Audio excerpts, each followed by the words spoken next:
Fala pessoal, tudo bem? Chegamos ao último assunto de Jepsen, cartas de aproximação por instrumento, chamadas de IAP, as Instrument Approach Procedure Charts. Depois dessa aula só vai faltar a revisão e fechamos o curso de Jepsen. E como sempre, antes de iniciar, vamos fazer aquele briefing com algumas perguntas para ter em mente durante essa aula.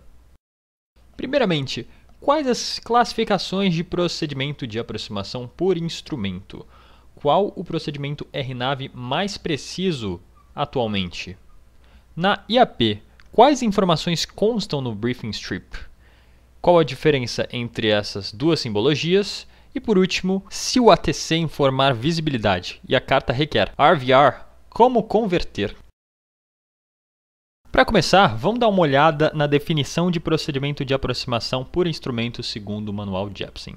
Traduzindo então, Instrument Approach Procedures são uma série de manobras pré-definidas e voadas com referência de instrumentos de voo e que possuem proteção definida de obstáculos desde o fixo de aproximação inicial, ou quando aplicável do início de uma rota de chegada definida, até o ponto onde o pouso pode ser realizado ou, em caso negativo, até uma posição de espera ou rota separada de obstáculos. Beleza, essa é a definição. Agora vamos fazer uma revisão de procedimentos de aproximação por instrumento do ponto de vista de navegação IFR para a gente relembrar de cada um deles. Começando pela classificação, a gente tem três tipos: não precisão, os NPAs, guia vertical, que são APVs 1 e 2, e a gente vai ver a diferença deles mais para frente, e precisão, os PAs, Precision Approaches. NPAs. Eu organizei mais ou menos por precisão, mas isso varia de acordo com o procedimento. Então, o primeiro que a gente tem é o lock, que basicamente é um localizer que vai proporcionar navegação horizontal com a mesma precisão de um ILS, mas sem a guia vertical.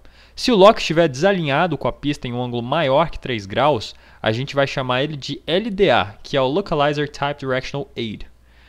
Depois, a gente tem o RNAV lateral, que consiste basicamente em plotar uma rota em um GPS comum e seguir ele. É o que a gente chama de LNAV. A Lateral Navigation também não tem uma guia vertical definida, e nas cartas a gente vai ver ele sendo chamado de RNAV GNSS ou RNAV RNP. É um nome genérico e a gente só vai saber o tipo de RNAV olhando o procedimento. Aí vem o VOR, VOR DME, que pode ter um arco DME, NDB, Locator que é uma aproximação por marker beacons. Para entender ele, é só a gente imaginar um aeroporto que só tem um outer marker na final. Com isso, é desenhado todo um procedimento para a gente se localizar quando estiver passando esse outer marker e prosseguir com o pouso após. E por último, aproximação visual. E é legal a gente saber também que todos esses procedimentos podem ser conjugados. Por exemplo, tem casos da gente ter um procedimento NDB que em um ponto ele passa a ser visual, como é o caso dos NDBs do Santos Dumont, lá no Rio. Agora sobre procedimentos de guia vertical, os APVs. Primeiro, qual que é a diferença entre APV 1 e 2? Segundo a ICAO, é apenas a precisão vertical deles. Tem uma tabela que a gente vai ver que explica bem isso. Nos APVs, a gente tem então o LPV, o Localizer Procedure with Vertical Guidance. O LPV é um procedimento RNAV que utiliza satélites de GPS ou GNSS melhorados. Foi criado o sistema WAAS, o WAAS, que é o Wide Area Augmentation System. O WAAS é uma rede de satélites que fica constantemente corrigindo o sinal de GPS e melhora em até 5 vezes a precisão. Com isso, a gente consegue desenhar um procedimento que só utilizando satélites chega nos mínimos parecidos com o de um ILS CAT-1. E melhorando ele ainda mais, a gente tem o GLS. Esse sim é o maior avanço de aproximação APV. O GLS é um RNAV que, além dos satélites do WAAS, ele usa ainda estações no solo com sinais de VHF para se comunicar, chamadas de GBAS, o Ground Based Augmentation System. Assim, a gente tem o GLS, o GBAS Landing System. Esse procedimento é tão preciso que os aviões conseguem fazer até auto-landing com ele. Mesmo com essa precisão, ainda não está 100% definida a classificação dele, então a gente considera como um APV e não um Precision Approach.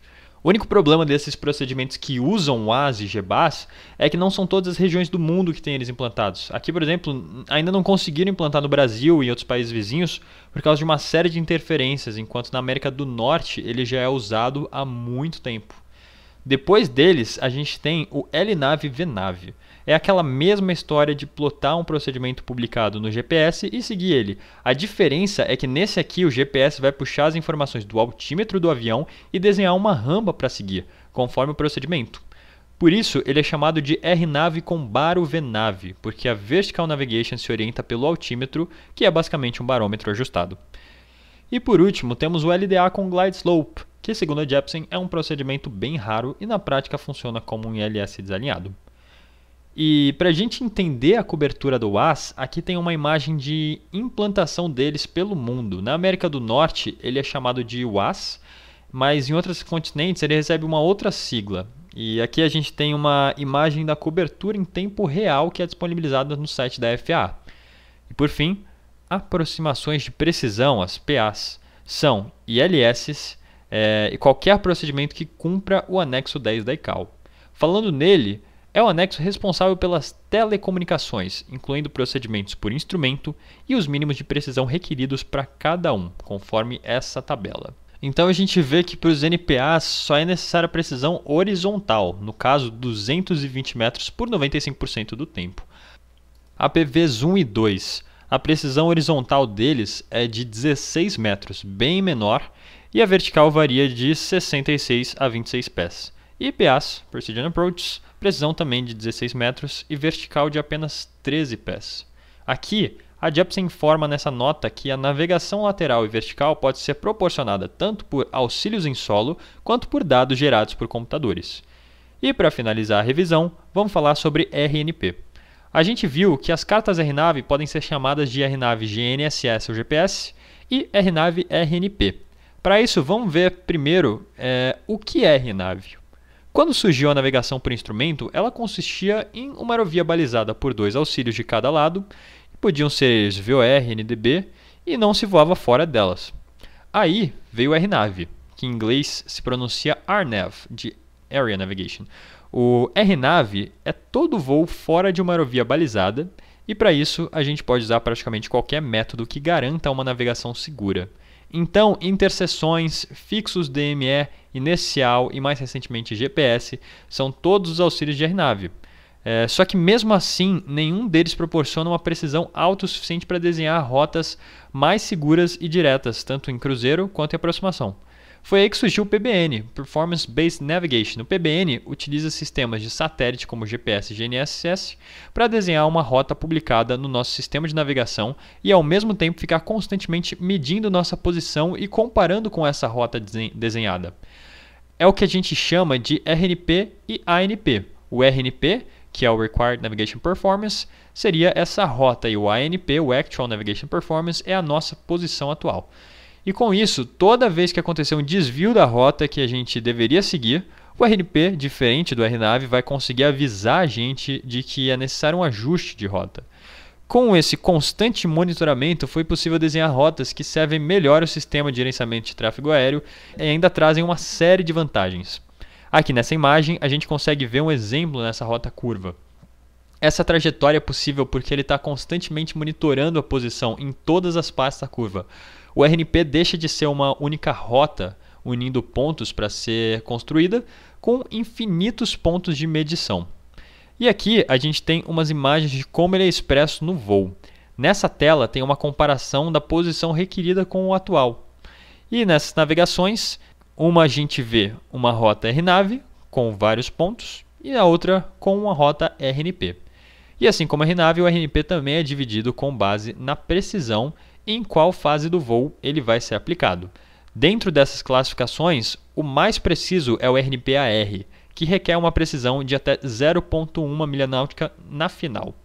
Além de precisão, a aeronave e a tripulação têm que ser certificadas para voar esse procedimento. E dentro do RNP-AR, a gente pode ter ainda divisão entre genérico e específico, com alguns requisitos a mais, como é o caso do RNP-AR do Santos Dumont. Bom, a gente fez a revisão de FR, viu PBN, RNP, agora vamos entrar no assunto da aula mesmo, as cartas de aproximação da Jeppesen, começando pela estrutura dela. E com isso a gente já vê um pouco da simbologia. A IAP é dividida então em cabeçalho, comunicação, briefing, MSA, Plan View, Profile, tabelas de conversão, ícones e mínimos de pouso. Antes da gente entrar nessas divisões, vamos só relembrar o sentido de briefing das cartas Jepsen, o flow. A gente sempre vai começar no canto superior esquerdo do cabeçalho e ir da esquerda para a direita e de cima para baixo. Aí seguimos para a comunicação, briefing linha por linha, as Additional Information, MSA, o Plan View também da esquerda para a direita e de cima para baixo, sem deixar escapar nenhuma informação. Profile, lendo em conjunto com o Plan View, Conversion Tables e os ícones Landing Minimums e o rodapé com as Additional Information. Detalhando cada parte agora, primeiro temos o cabeçalho, o Heading. Nada de novo, a gente começa pelo nome da localização geográfica, Curitiba, Brasil. Embaixo, a identificação do procedimento, ILS Zulu da ONU 5. Em seguida, o logo da Jepsen. Embaixo, as datas de revisão em branco e efetivação em preto. Lembrando que se a gente não tem uma data de efetivação, ela é igual à da revisão. O Index Number, nesse caso 11-3, a gente já viu nas outras cartas, mas só relembrando, o primeiro número se refere a qual aeroporto da cidade essa carta representa. Então, em Curitiba, Afonso Pena é o 1 e o Bacaxiri seria o 2, por exemplo. O segundo dígito é o tipo de procedimento, ILS, VOR, RNAV, sendo que quanto mais preciso o procedimento, menor vai ser esse número. Então, o ILS é sempre o 1. E o número depois do traço, que pode estar acompanhado de uma letra, é qual ILS essa carta representa. Se tiver mais de um, é o ILS Zulu, é o Yankee, é o Whisky, qual deles, por exemplo. E na esquerda a gente tem o designativo ICAO e o IATA do aeroporto. Embaixo o nome do aeroporto por extenso.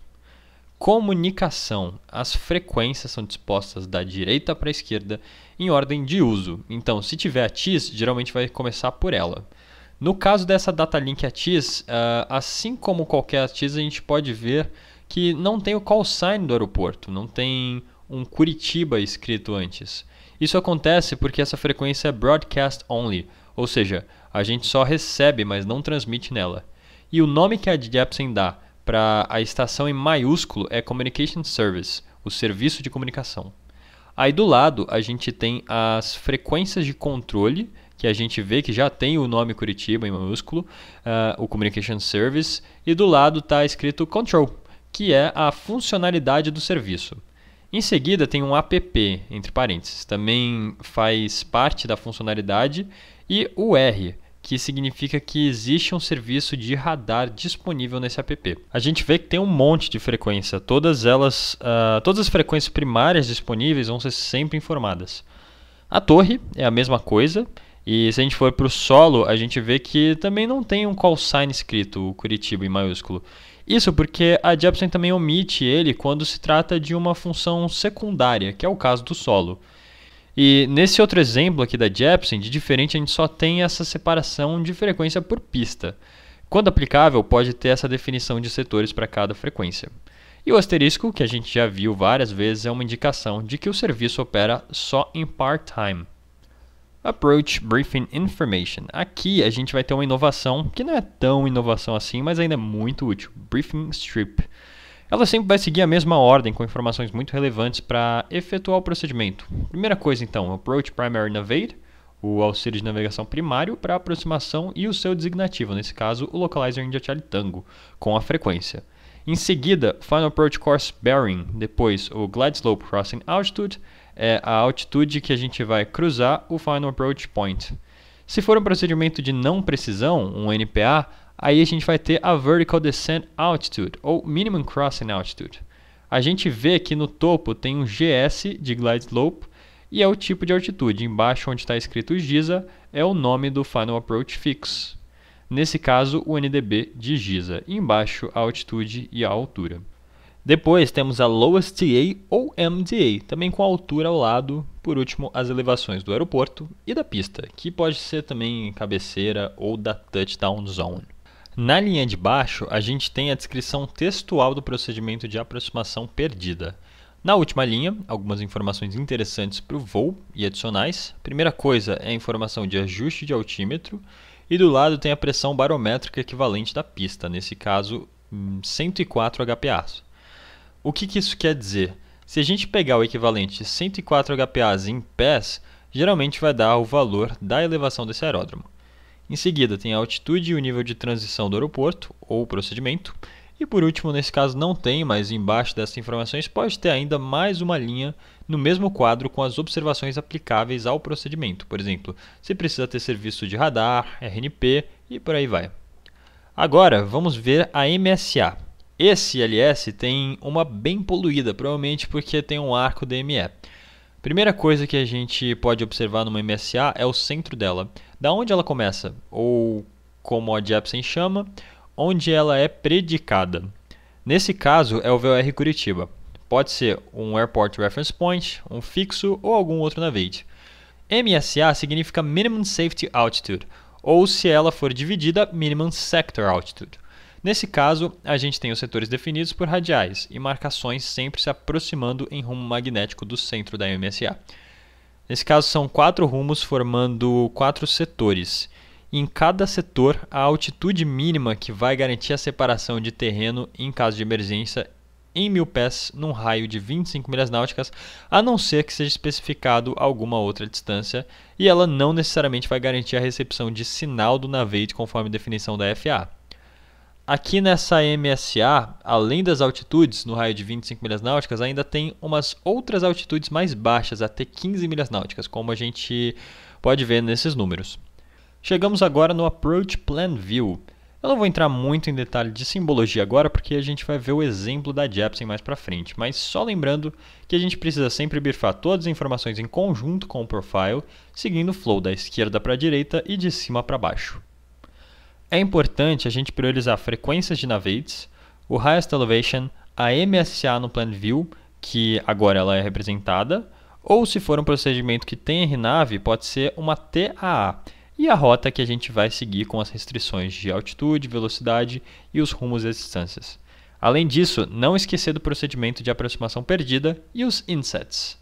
Bom, a única coisa que eu vou adiantar aqui de simbologia é esse navete que está numa caixa com essa sombra embaixo. Isso quer dizer que é o navete primário do procedimento. Beleza, vimos o Plan View. Antes de entrar em Profile, eu queria mostrar essa tabela que alguns procedimentos podem ter. Geralmente ela fica nos NPAs. Ela traz as altitudes recomendadas de descida. Se você for ver, tem sempre uma distância de um ponto e a altitude que você precisa estar. Esses pontos vão estar em ordem seguindo essa seta cinza. Essa tabela existe para facilitar um procedimento chamado CDFA, que é o Continuous Descent on Final Approach. E as altitudes batem diretamente com a rampa seguindo o VDA, o Vertical Descent Angle. Então, se a gente fizer um VDA de 3 graus formando uma rampa, essas distâncias vão ter as altitudes exatas que a gente deve cruzar. E só para explicar o que é esse procedimento CDFA, geralmente no NPA, ou não precisão, a gente tem pontos entre o Intermediate Approach e a pista, com altitudes mínimas, e a gente vai descendo em step uma por uma.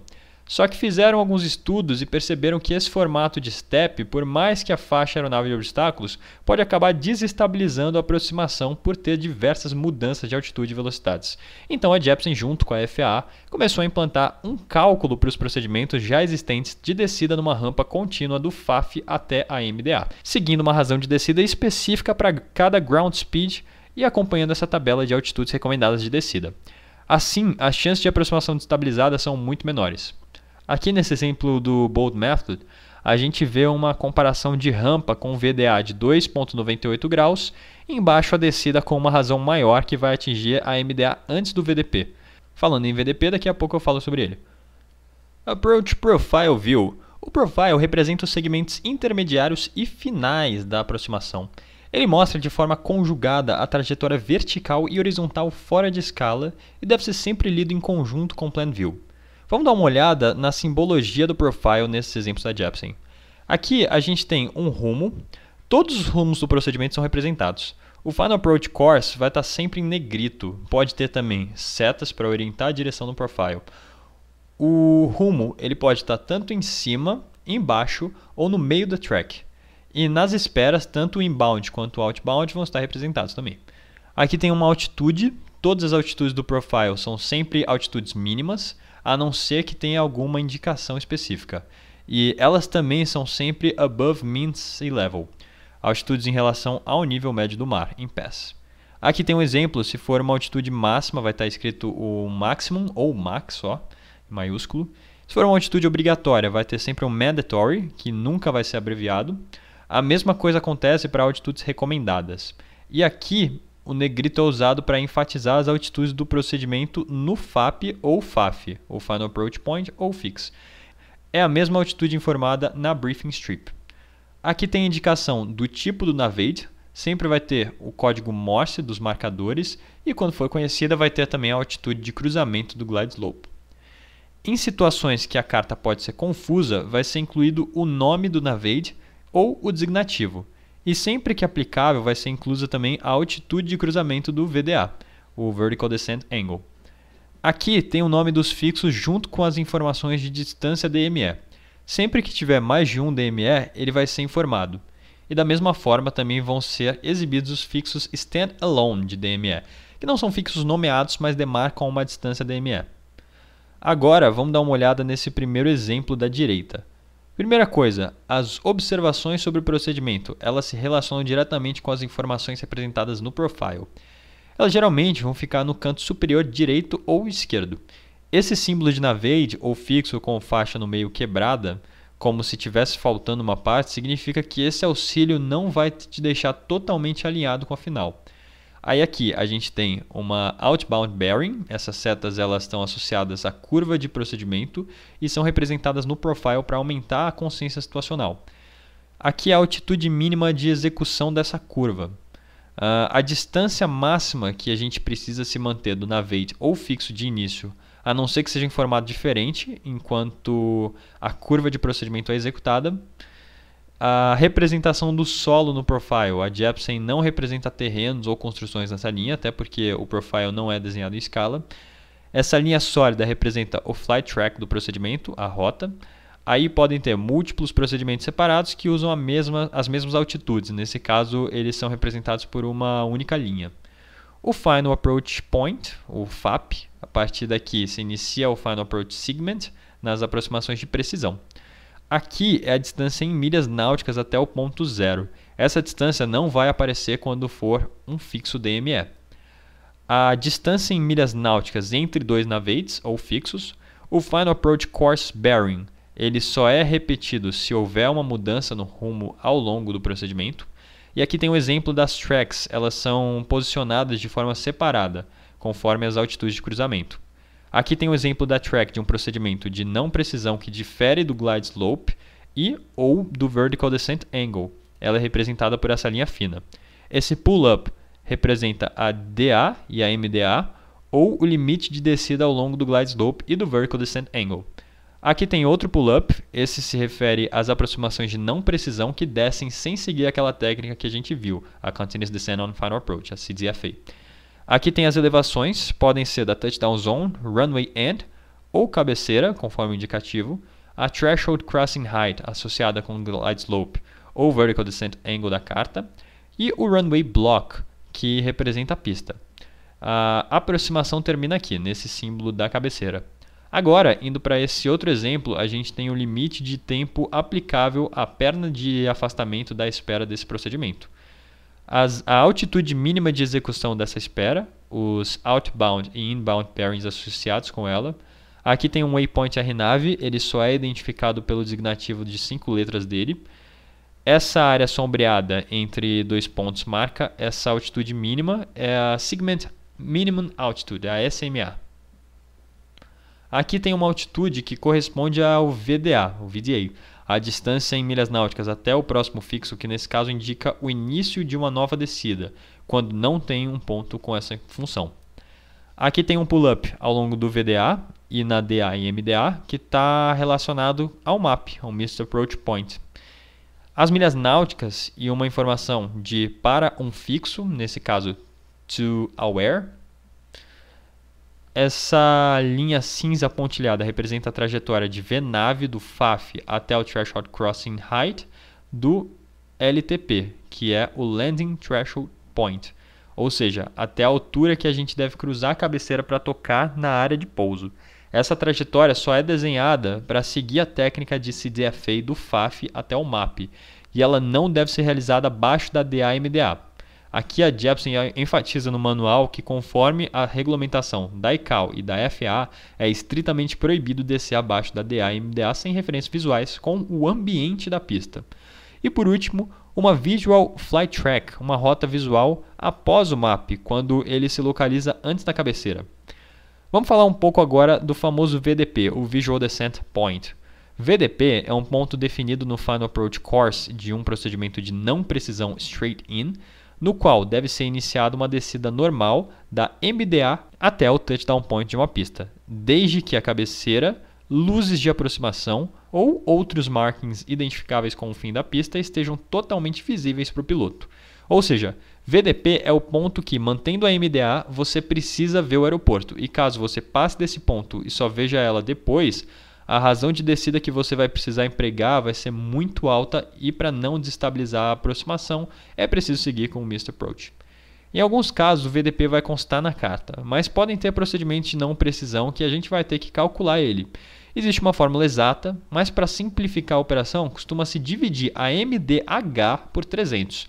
Por exemplo, um procedimento que a MDH é 1045 pés, a gente divide por 1045 por 300 e chega num VDP aproximado de 3,5 milhas náuticas. Se a gente estiver mantendo a MDA sem ver a pista e chegar em 3,5 milhas náuticas dela, a gente vai precisar seguir com o Missed Approach.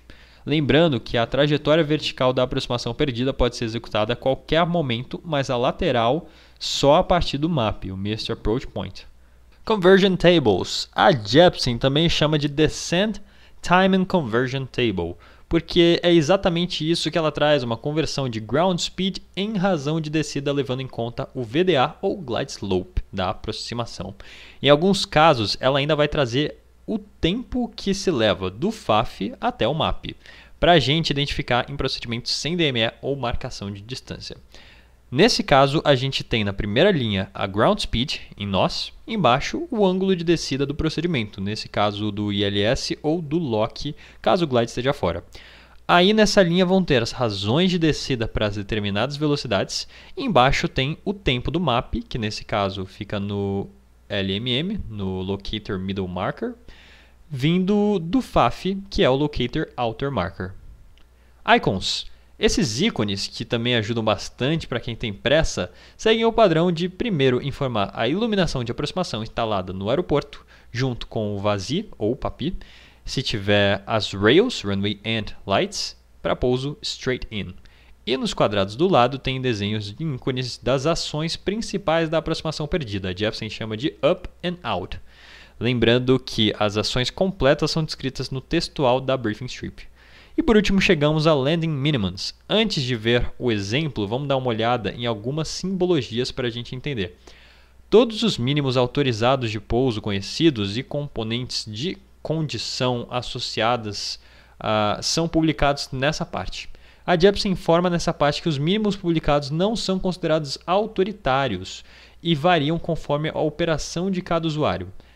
Nessa primeira imagem, a gente tem algumas classificações de mínimos diretos. O primeiro é baseado nas publicações TERPS, mudança 20 da FAA. Embaixo tem Standard, que seguem as publicações da EASA. Nesse caso, se um país tiver mínimos diferentes, vai ser considerado o mais alto dos dois. Em seguida, os militares, depois Tailored, que significa informações de mínimos que a Jepsen usou foram fornecidas pelos usuários. JAR Ops também seguem regulamentos da União Europeia, o JAR Ops 1. E a mesma coisa se o país tiver outros mínimos, vai ser usado o mais alto dos dois. Por último, esse em branco significa que a carta segue publicações diferentes das de cima. Embaixo, a gente entra em paracircular.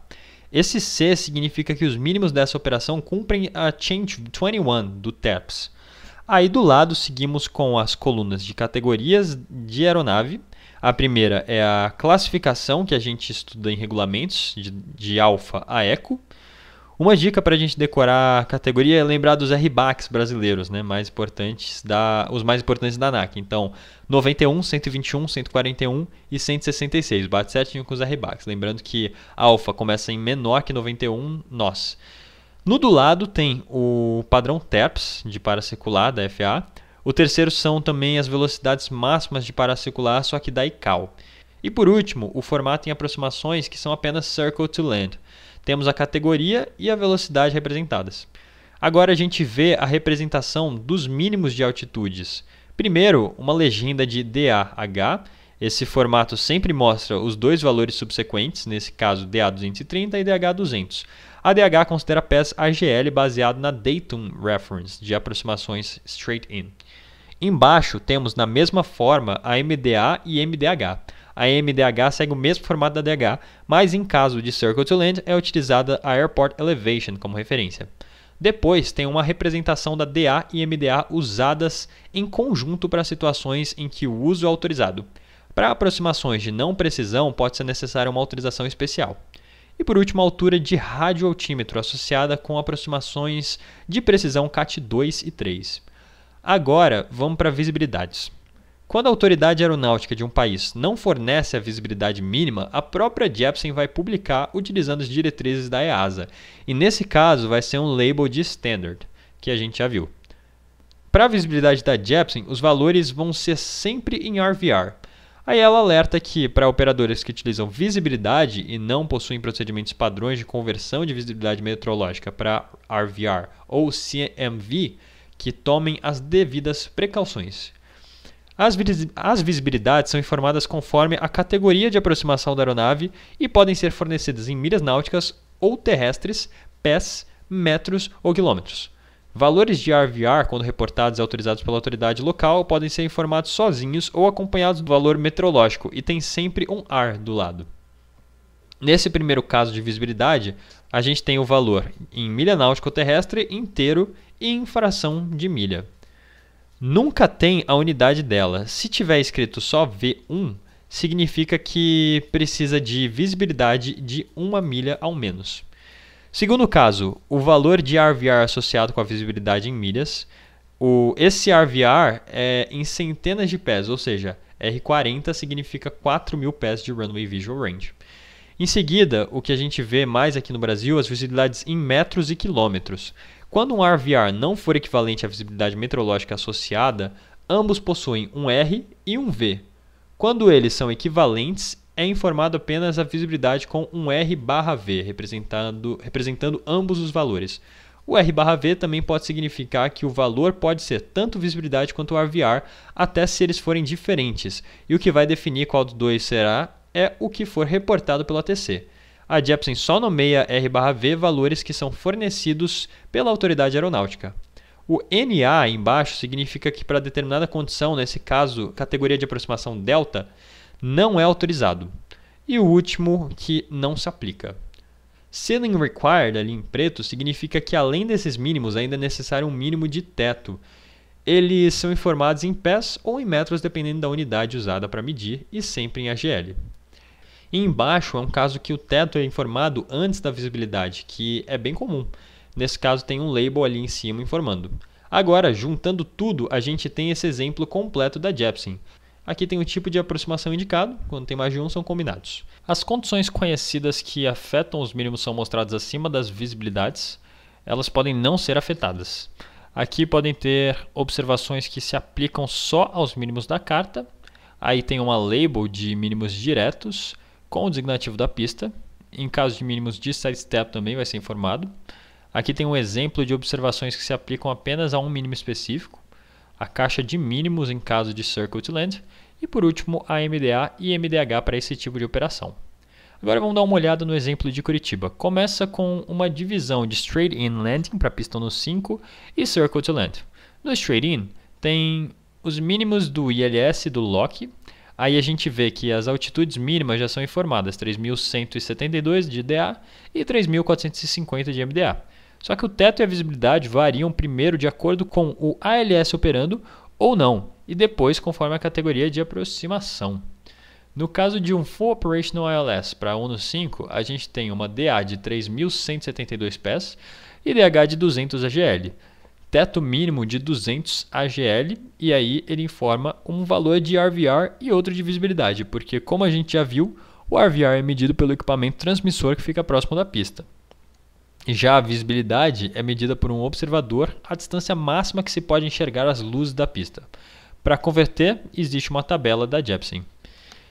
Existe ainda uma outra medida chamada de CMV, que é o Converted Meteorological Visibility, CMV.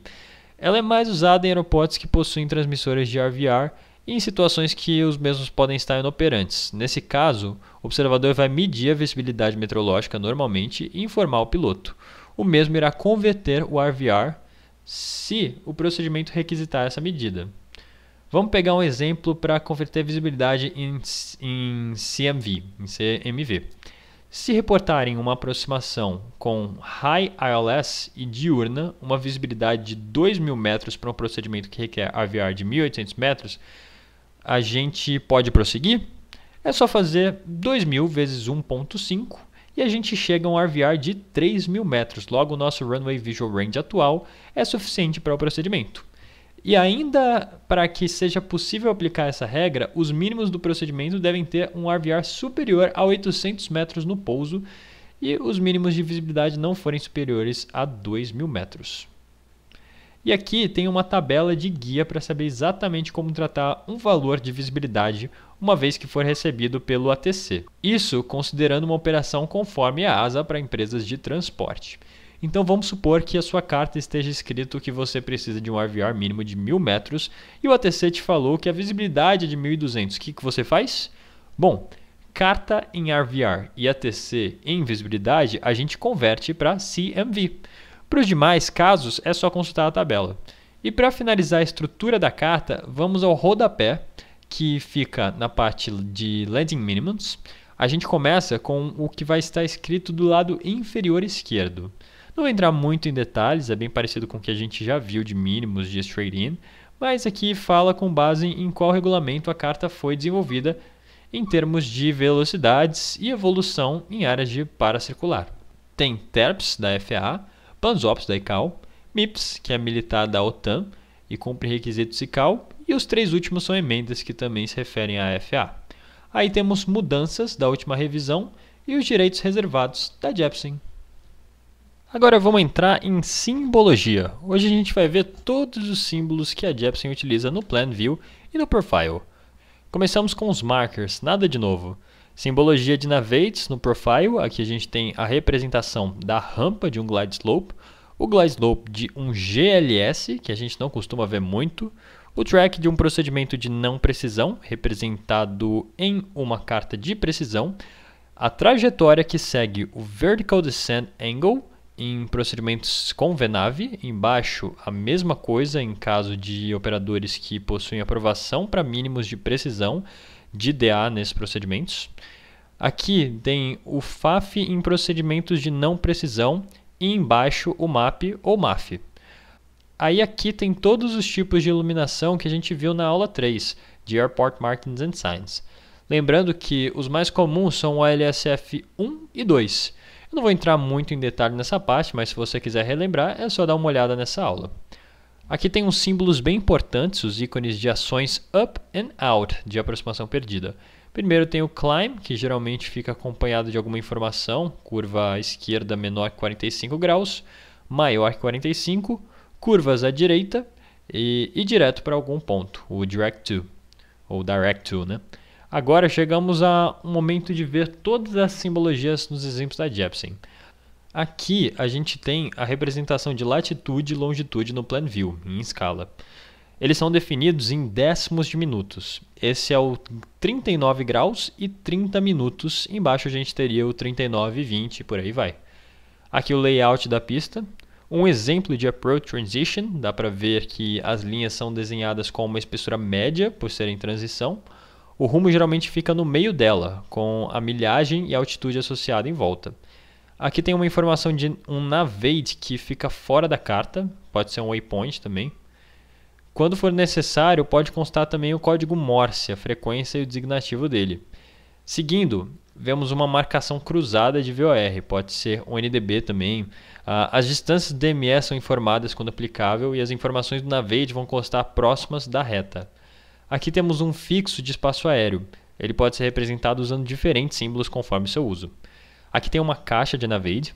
Ela pode incluir o nome, designativo, código Morse e frequência. A letra D significa que ele é capacitado para DME e o asterisco que é part-time. Aqui embaixo da caixa de Navigate tem uma identificação de fixo substituto, quando estiver disponível. O Initial Approach Fix, abreviado de IAF, e pode ter também o Intermediate Fix, o IF. O contorno dessa caixa dá para ver que é um pouco mais forte, tem esse sombreado. Isso na carta de aproximação representa que é o Navigate primário, né, que proporciona orientação lateral para o Final Approach Segment desse procedimento. Essa linha mais sólida representa o Final ou Intermediate Approach Course, e esse número que dá para ver, que é o mais chamativo do Plan View, é o Final Approach Course, também indicado na Briefing Strip. Aqui tem o nome de um fixo de espaço aéreo. Abaixo dele tem a sua formação, nesse caso 4.8 milhas náuticas do LOC, sendo um fixo radar. Aí temos um designativo database da Jeppesen, eles só vão ser representados quando o nome for diferente do fornecido pelo estado. Em seguida, temos o segmento de aproximação perdida. Vai ser sempre representado por essa linha forte e tracejada. Aqui temos um circuito de espera. As marcações inbound e outbound são sempre representadas nele. Quando tiverem restrições, elas vão ser indicadas, e quando essa espera for obrigatória, ela vai ser desenhada com uma linha forte e sólida. Uma elevação artificial aqui, em alguns casos, mas não em todos, a Jeppesen representa na carta a elevação de terreno ou artificial com as alturas, geralmente só as que têm mais de 400 pés acima da elevação do aeródromo são representadas. Essa seta indica a highest elevation, dentre apenas as elevações representadas no Plan View. Aqui tem um contorno de terreno genérico, baseado em diversos fatores geográficos. Rios ou corpos de água, quando for em menor volume ou temporário, ele não é representado. Aqui tem o Special Use Airspace, não é espaço ar-condicionado. Também não são todos que são desenhados, só alguns. E todos os aeródromos IFR e os VFR que ficam no Final Approach Segment são representados. Por último, a escala da carta no lado esquerdo do Plan View. Aqui a gente tem um outro exemplo, nesse caso é uma IAP RNAV. Aqui a gente vê o Navigate Box do auxílio primário. Nesse caso, o auxílio é o procedimento de aproximação RNAV com Ground Based Augmentation. Na caixa consta o tipo de sistema, o canal e o designativo. Aqui tem as TAAs, conforme a gente já viu. Alguns procedimentos RNAV utilizam esse método de transição. Junto com a informação no Briefing Strip, vai ter uma representação gráfica no Plan View dela na área correspondente.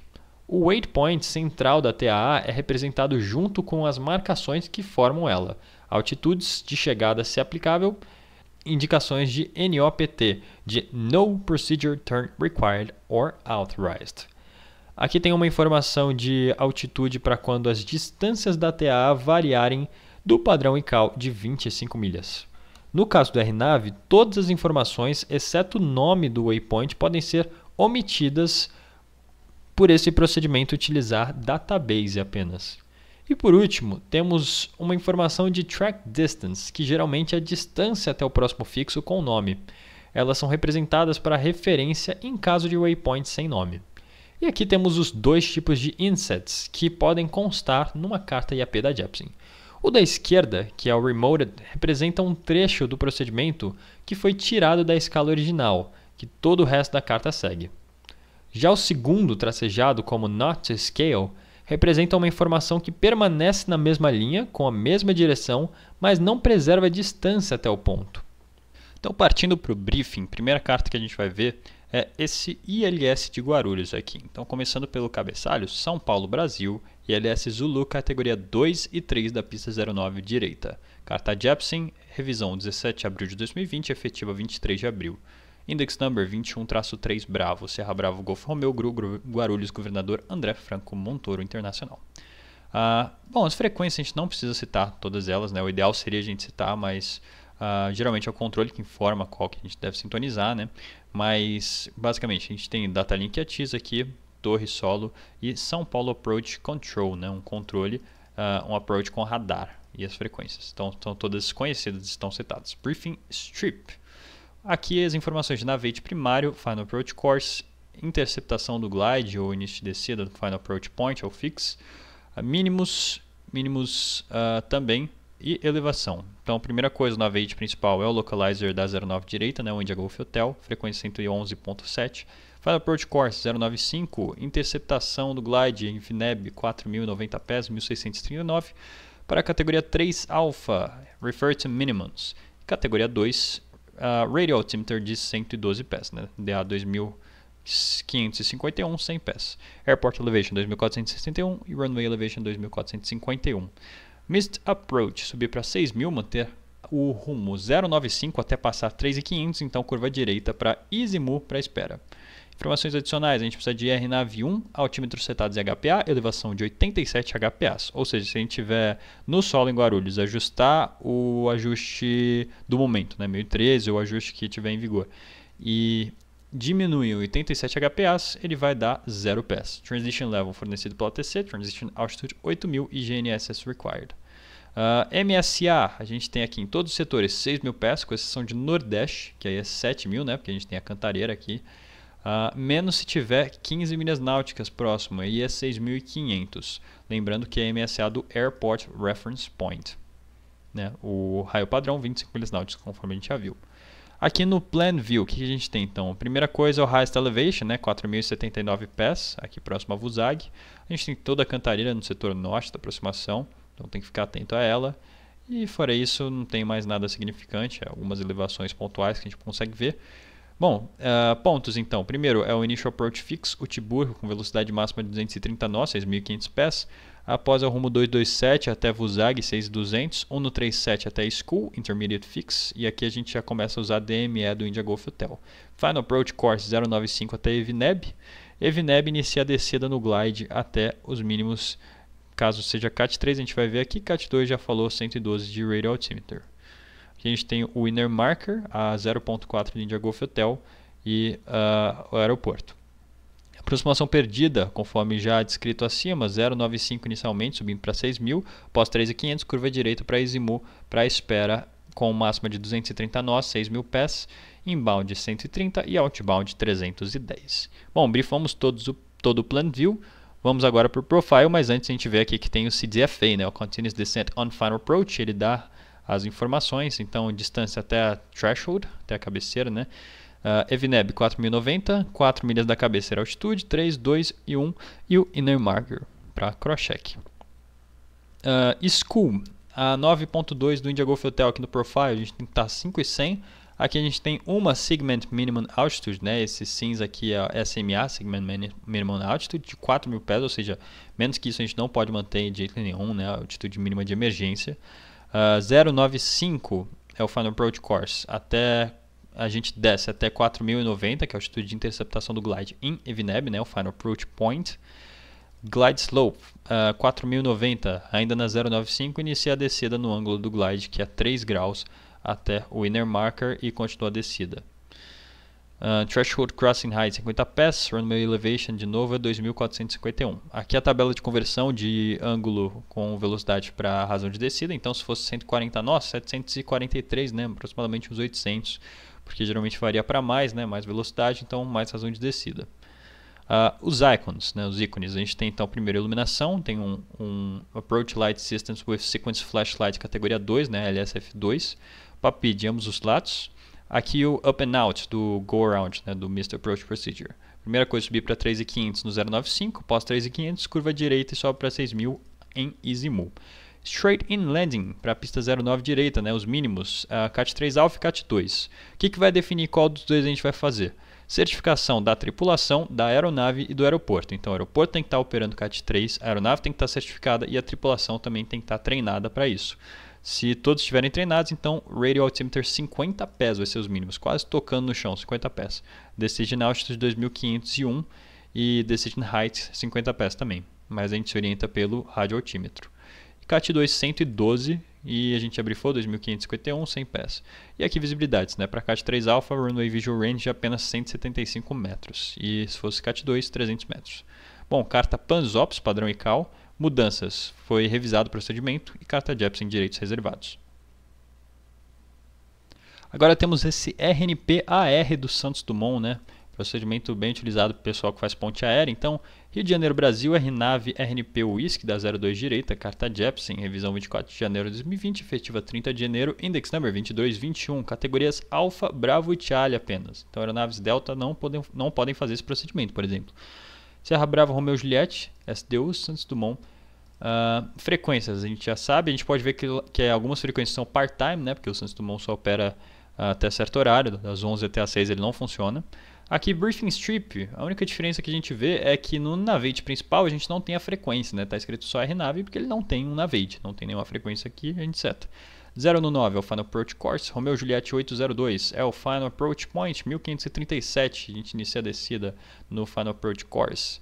Na verdade não é no Final Approach Course, né? Porque esse procedimento é especial. Aqui a gente precisa de RNP 0.1 para atingir uma Decision Altitude de 305 pés. Tendo RNP 0.1 de precisão, né, que é o RNP AR, a gente consegue chegar até 305 de mínimo, que é praticamente um ILS CAT-1. Airport Elevation 10 pés, Runway Elevation 9 pés. Eu não vou brifar todas as características desse procedimento, né? Só vou focar nas diferenças. Então, o que a gente pode ver de diferente aqui? Ó? Ele fala Special Aircraft and Aircrew Authorization Required. Então, precisa de um treinamento em simulador específico para a tripulação, e a aeronave também precisa estar certificada para esse procedimento. Né? Um procedimento RNPAR especial do Santos Dumont. Ele é diferente dos demais RNPARs, porque ele tem um monte de obstáculos em volta da pista, do aeródromo, tem um monte de características específicas dessa operação, né? Tem uma pista curta, tem um aeroporto muito próximo, né? O Galeão, a gente já vai ver isso. E, enfim, exige uma série de preparos, de treinamentos que só esse aeroporto precisa. 2. Precisa de RF required. O que é RF? É o Radius to Fix. É essa capacidade do sistema de navegação da aeronave curvar de um fixo para o outro, né? Fazendo Radius to Fix. Que mais? For uncompensated Baro VNAV systems, procedure not authorized below 7 degrees Celsius, ou acima de 45 graus. Ou seja, para altímetros descompensados, né, ou não compensados, sistemas Baro VNAV, né, não compensados, não calibrados automaticamente, a gente não pode efetuar abaixo de 7 graus ou acima de 45 graus. Aí tem a ver com a pressão do barômetro do altímetro, né? E do not initiate RNP missed approach prior to 0.87 nautical miles. Ou seja, a gente não pode iniciar a aproximação perdida lateral antes de 0.87 milhas náuticas da pista 02 direita. Ou seja, precisa esperar passar 0.87 milhas, né, uma milha da 02 direita, para aí sim iniciar a curva. E vertical trajectory and PAPI not coincident, ou seja, PAPI e trajetória vertical não vão ser coincidentes, até porque a gente chega curvando, né, não chega alinhado. Aqui não tem nada demais na MSA, né, a única coisa é que a referência dela é baseada em GLUT, que é esse fixo aqui, né, o Initial Approach Fix. Então toda a MSA é baseada nesse ponto, e não no Airport Reference Point ou na VADE central. Aqui a gente tem algumas restrições de velocidades que não estão juntos dos fixos, né, precisa sempre prestar atenção quando tem esse umzinho aqui, porque provavelmente não cabe, né? Não dá para ser representado junto. E que mais? Final Approach Course também, mesma coisa, está separado. E aqui eu brifaria a Highest Elevation, né? 3.354. Essa área restrita, os aeródromos em volta, né? Para consciência situacional. E nada de novo, só seguindo a rota, o sistema de navegação cuida da maioria do trabalho. Aqui tem o Continuous Descent on Final Approach também, com os pontos de cross-check. Aqui a gente tem um inset, né? Esse inset a gente tem dois insets. Esse aqui está not to scale e esse aqui in scale, né? Então esse é em escala e esse aqui not to scale. E aqui a gente tem o profile, o FAP, né? Final Approach Point, é o Romeo Juliette 802, 1537, tem duas Segment Minimum Altitudes. Nada de novo. Mínimos a gente já viu, visibilidade, e essa é a carta RNPAR do Santos Dumont, especial. Aqui nós temos um VOR DME de Londrina, né, um arco DME de Londrina. Não tem muita novidade nele. Aqui eu não vou nem brifar essa parte. A única diferença dela mesmo é ser um arco DME, né? Então a gente define qual que é o ponto que a gente vai chegar. Calcula quanto tempo antes a gente precisa curvar, né, dependendo da velocidade, assim, de 1 a 2 milhas náuticas antes a gente já curva para se enquadrar exatamente a 10 milhas do arco, do VOR, né, bem no arco. E aqui 297 é a notável, né, radial que a gente precisa mudar de curso, né, do curso que a gente estava para o Final Approach Course, no 29, e iniciar a trajetória final de aproximação. Bom, o que geralmente o pessoal se confunde aqui? Essa espera, esse fixo Cielo aqui, que tem uma espera prevista, é obrigatória essa espera ou não é obrigatória? Ela não é, pessoal, porque como a gente está vendo, a linha que ela foi desenhada é diferente da linha da rota. Essa linha da rota ela é um pouco mais escura e essa aqui é clara. Quando as duas forem iguais, aí sim é obrigatório. Quando elas não forem, não é obrigatório, tá? Só se o ATC solicitar.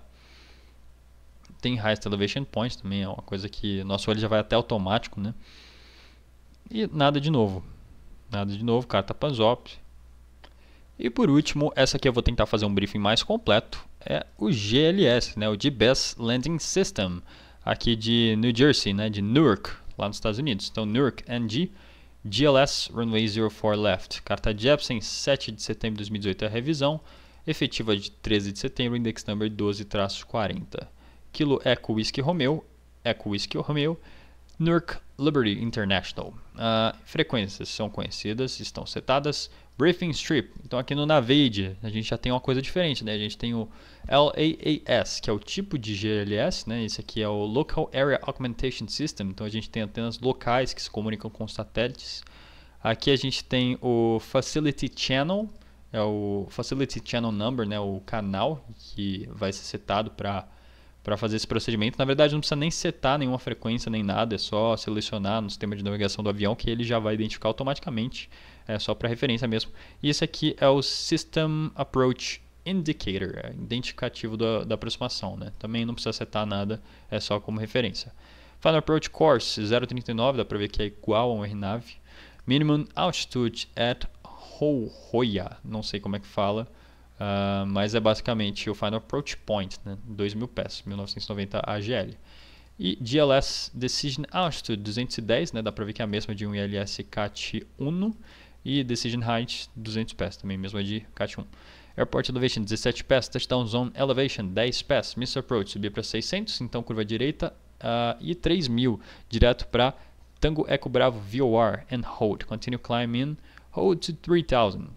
Ou seja, aqui a gente tem o I7 explicando isso. Então a gente mantém a proa da pista subindo para 600 pés, então curva direita, né, ligeiramente à direita, até 3.000 pés direto para Teterboro e faz espera lá 3.000 pés.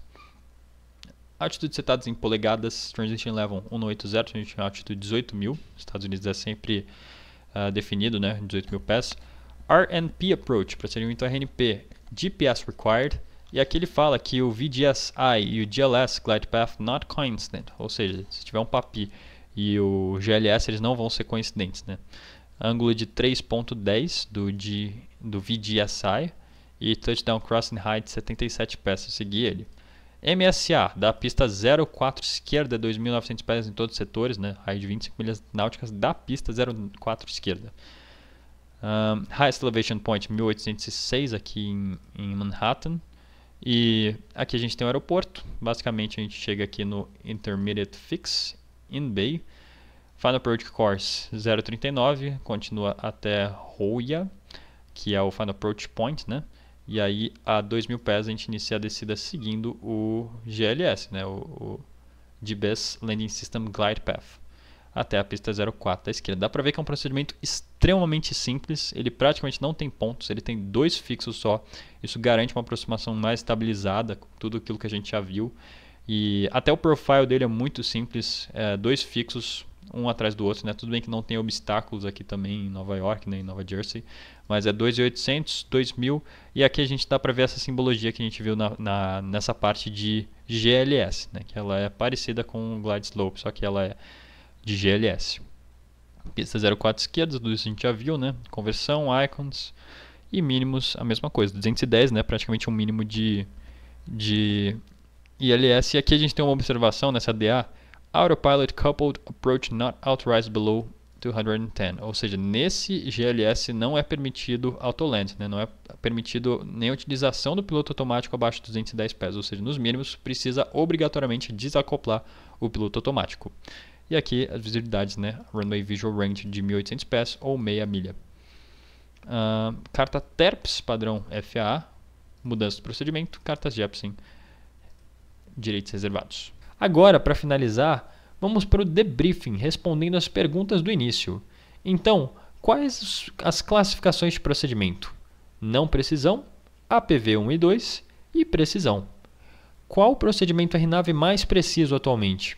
É o GLS, ele tem uma precisão semelhante ao do ILS, embora aqui no Brasil ainda não tenha sido implantado. Quais informações constam na briefing strip? A frequência do auxílio primário, Final Approach Course, altitude de interceptação, a DA ou MDA e as elevações. Qual a diferença entre essas simbologias? A primeira é uma curva de até 45 graus, né? Uma curva de out para a direita, e a segunda é uma curva maior que 45 graus para a direita. E se o ATC informar a visibilidade e a carta requerer RVR? Bom, aí basta converter usando a tabela, conforme condições do campo e iluminação. E assim terminamos o último assunto de Jepsen. Para a gente encerrar o curso, só falta a revisão. Vejo vocês lá, pessoal. Obrigado.